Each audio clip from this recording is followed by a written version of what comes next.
What's up, citizens? How y'all doing on this beautiful Sunday afternoon? I want to ask you guys, before I get into the sugar cravings topic, I want to ask you guys, because we're getting closer to 800 members. Our goal this year is 2,000 citizens, 2,000 engaged Christians fighting for their health, bridging the gap between following Christ and living a healthy life, setting the example in their own families and hometowns and communities. We are going to reach 2,000 members this year. And so if you have 5 friends you think would be interested in this group, 5 people that you think would enjoy this group just as much, maybe not as much, but they could learn to like it as much as you do, 5 friends, go ahead and invite them tonight.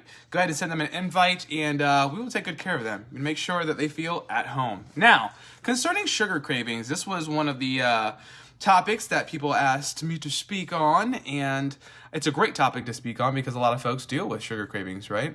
It's probably one of the most widely known issues when it comes to health and fitness, right? So here's the thing, when it comes to sugar cravings, they come from a few different places. Now, we're going to kind of put like alcoholism and, getting beyond that to the side right now, because I'm not necessarily addressing that. I know, my father was, an alcoholic. He's not anymore, but I know people who have experience or experienced that part of their life, with alcoholism, tend to struggle more with sugar addictions afterwards. Alcohol kind of turning into sugar and all kinds of stuff. The way it processes in the body kind of leaves them with that sugar addiction, even though they're not drinking alcohol anymore. But we'll keep that to the side. More specific to the folks that are not dealing with that, there are 2 pretty solid solutions for dealing with sugar cravings. But I think in order to understand why they work so well, you have to understand where a lot of the time sugar cravings come from. One reason somebody might struggle with a sugar addiction is because they've had so much sugar throughout their life. Like, it's been a part of their lifestyle. That might be their go-to thing. Maybe it's a genetic thing, right? Maybe if their parent drank, that's still kind of going back to that alcoholism thing, but if their parent drank, the child might end up having a tendency to like sugar a lot.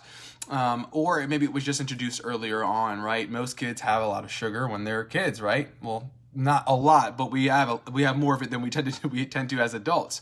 So that carries on into adulthood. And so you'll have adults that really tend to lean towards sugar when it comes to emotional eating or stress or, just whatever, or just pure pleasure and enjoyment, right? Some people like the cheesy, salty, crunchy stuff, and some people like the sweet stuff. That's it, right? I tend to be a sweet person. I love the sweets, so y'all are my people, the folks that are like, man, how do you deal with sugar cravings? I get it, because I'm one of those folks. I like the salty stuff, but it's not the same as the sweet for me. Like, I would much rather have something sweet if I had to choose, but than have something cheesy or salty. Though I do like cheese and salt and stuff like that. So, that's one side. The other side, yeah, me too, Bonnie. The other is the salty, sweet, right? Sweet and savory coming together. The other side now is that a lot of folks struggle with the desire for sugar because they don't eat enough, right? And so what happens in our bodies is when we are not taking in a sufficient amount of carbohydrates, a sufficient amount of energy, what happens is our blood sugar levels drop. And most people have experienced that before, right? You might feel lethargic, you might feel cloudy-minded, you might just feel irritable, just lazy, low energy. Your blood sugar levels drop, right? And so these folks oftentimes will try to get past that with caffeine. Doesn't work, right? And so what I usually ask when somebody's dealing with a lot of sugar cravings is, how much are you typically eating on a daily basis? Because you have to understand that if our bodies don't get what they need, they send you signals. Bodies always send in signals. And maybe you're not feeling hungry, but you're feeling lethargic, or you're low energy, or you're cloudy minded. So it's important to pay attention to those signals, right?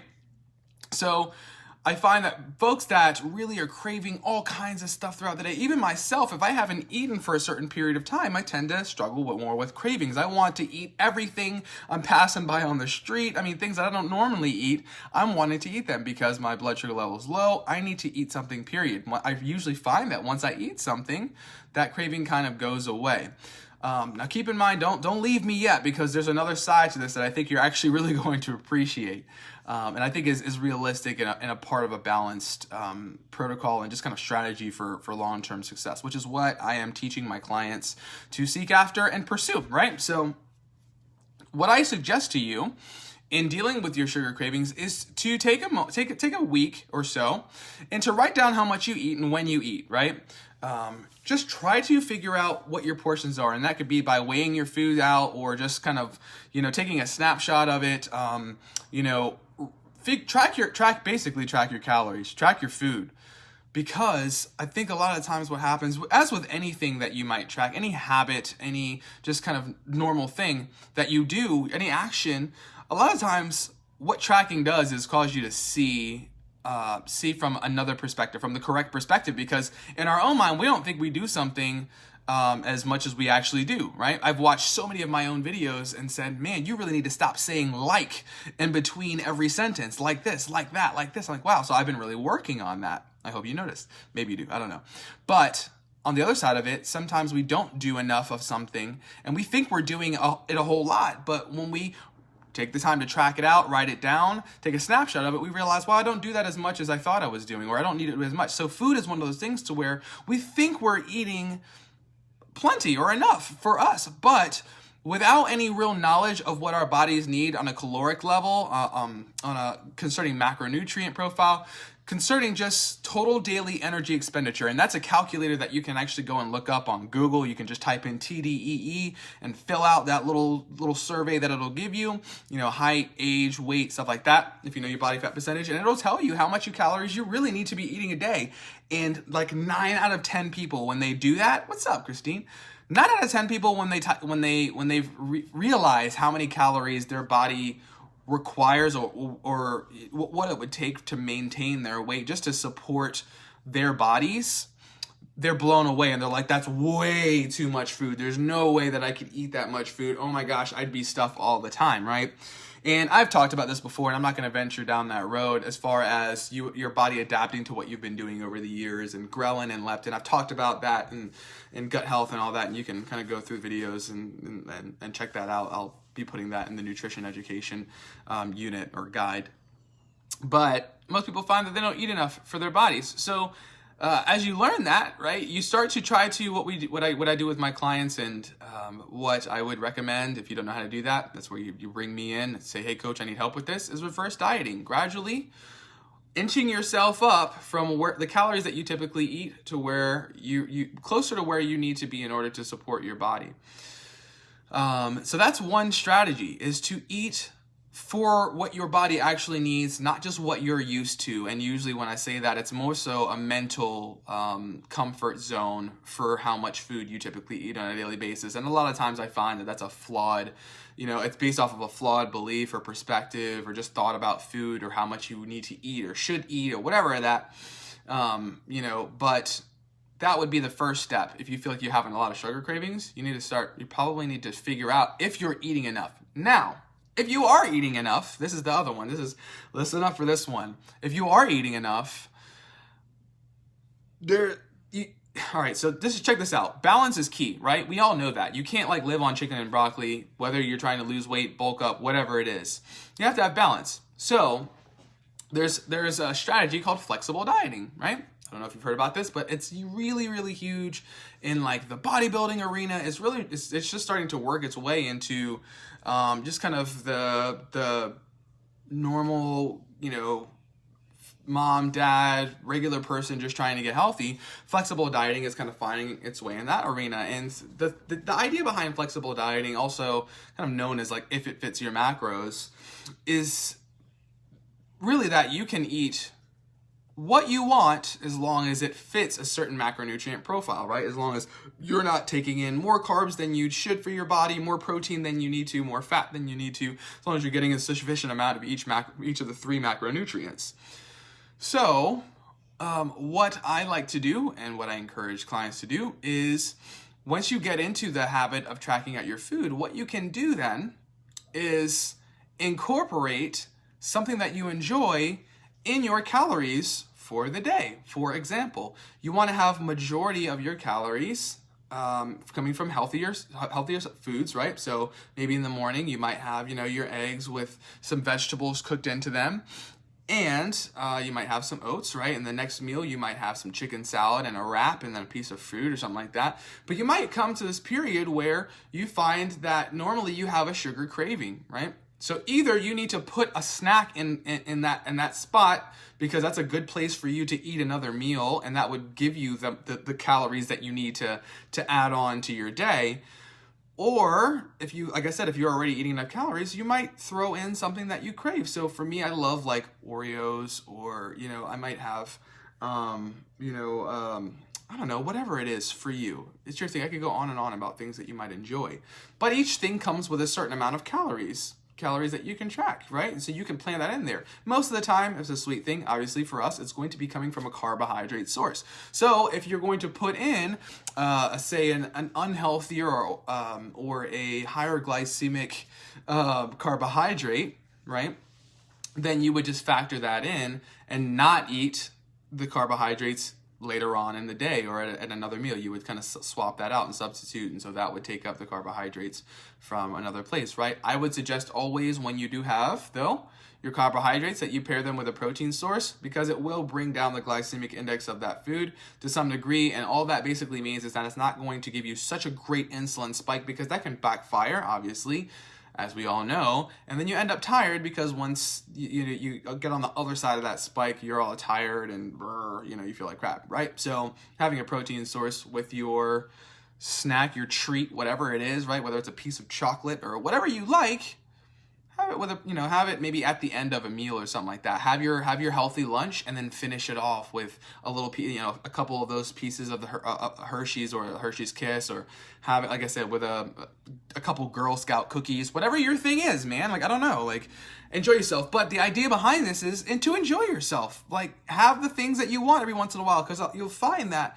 if you keep depriving yourself of something that you're craving, if you keep having a craving for a certain thing and you keep depriving yourself of it, it's just going to get shinier and shinier and more beautiful, and it's going to be all in your face, and you're really going to want it, and you're going to just start to resent the lifestyle that you've chosen, even though you've chosen the right lifestyle. So it's important for you to strategically implement places where you can have the things that you crave and that you enjoy and desire, just with moderation, right? 80-20, 80% of your diet, your food intake should be healthy. The other 20% is like, okay, whatever, you know what I mean?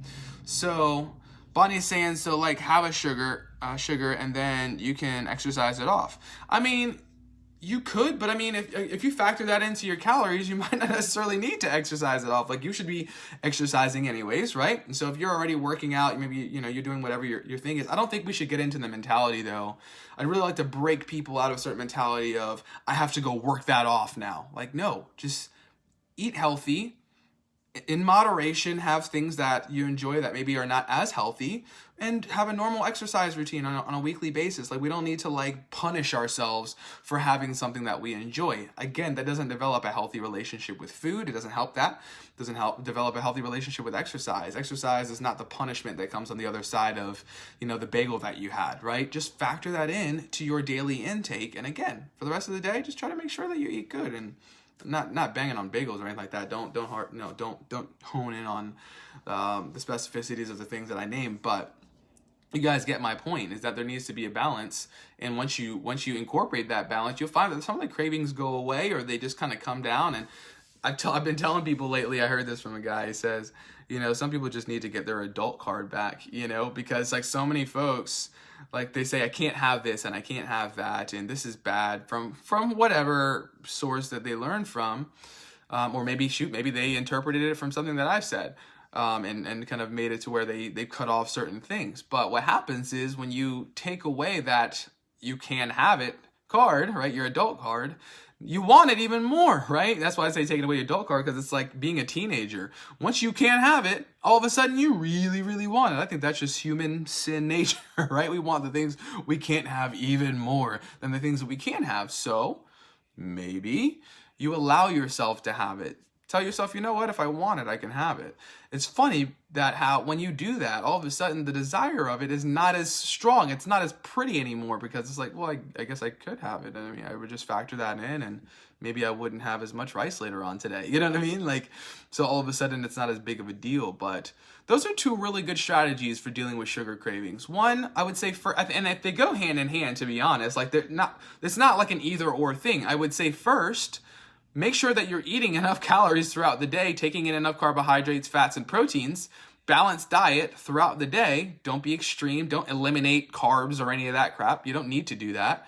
And then the other side is, once you've done that, and once you've figured out a balance for yourself, then incorporate the little sweets and things that you like. And I mean, there's a third option, which for me is like my peanut butter cup oatmeal, which is like chocolate protein, peanut butter and oats and things like that. You know, Danon's Greek yogurt, like their apple pie and the different flavors that they have. There's healthy sweet options out there that can take the place of just straight up apple pie. You know what I mean? There's the tricks and tips and things that you can do. You get creative, you freeze grapes and you have a couple grapes and that gives you that. But at the end of the day, if you feel like you're depriving yourself of something, then that craving's not fully going to go. It's like if you really, really want a salad and you don't get it and you have to eat something else. In the back of your mind, you still really want a salad. So the craving's still going to be there. Your body was telling you we need vitamins and minerals. Chocolate chip cookie dough ice cream. Yeah, dude, have it.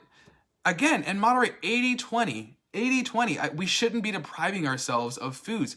That's how bad relationships with foods are developed, is we say, I can't have blank, right? Unless your doctor has said that, why are you depriving yourself of it? Chocolate chip cookie dough ice cream, if you look at it, is not necessarily a bad thing. There are vitamins and minerals. Our bodies can use those carbohydrates.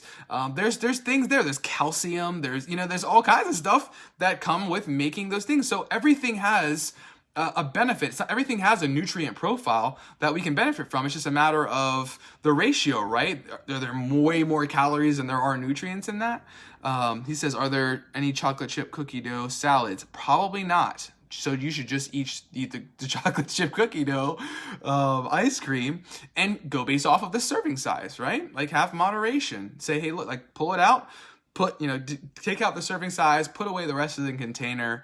Don't watch TV when you eat it. Sit down in a quiet, at the table and just really enjoy every creamy, delicious, sweet, maybe sauce, whatever your thing is, bite. Just enjoy that thing. Don't occupy your mind with something else as you partake in that thing, because that will distract you from the enjoyment. And then tomorrow night, you're like, man, I really just want that. It's like, well, if you had taken the time to just be in the moment and really enjoy that thing, you probably wouldn't feel so deprived of it the very next night. But you were watching whatever your show is while you did it, and half your mind was on that, and the other part was just kind of tasting it and eating it. You know what I mean? So we change up our strategy. PRB, I'll be right back. I'm gonna get some chocolate chip cookie dough ice cream. I'll be gone by the time you get back, man. I'm signing off on this. So hey guys, I hope this helped you out so much. And hey, again, if you have any friends that you think would enjoy this group, could use little trainings and things like this in their life, then please go invite 5 people. 5 folks that you think would be great for this. They don't necessarily have to be Christians. We do talk about Christ here, but I don't know. Like, we're down for whoever, man. We want to love on people. We want to show them the love of Christ, and we want to get them healthy, man. And if we can help them bridge that gap and introduce them to Christ, cool. You know what I mean? If you are somebody who was invited by a friend that saw this video and took the opportunity to bring in a friend, a neighbor, whoever you are, then hey man, I'm excited for you to be here. I hope that we can educate you and just support you, and I hope that you'll share your story and your journey, and you'll ask questions and give us a chance to show you the support that is in this group. There's a powerful, powerful community right here with a bunch of loving people who are living real lives, going through real life struggles, and experiencing real life victories, guys. Love you guys so much, and I will see you guys soon. Peace out.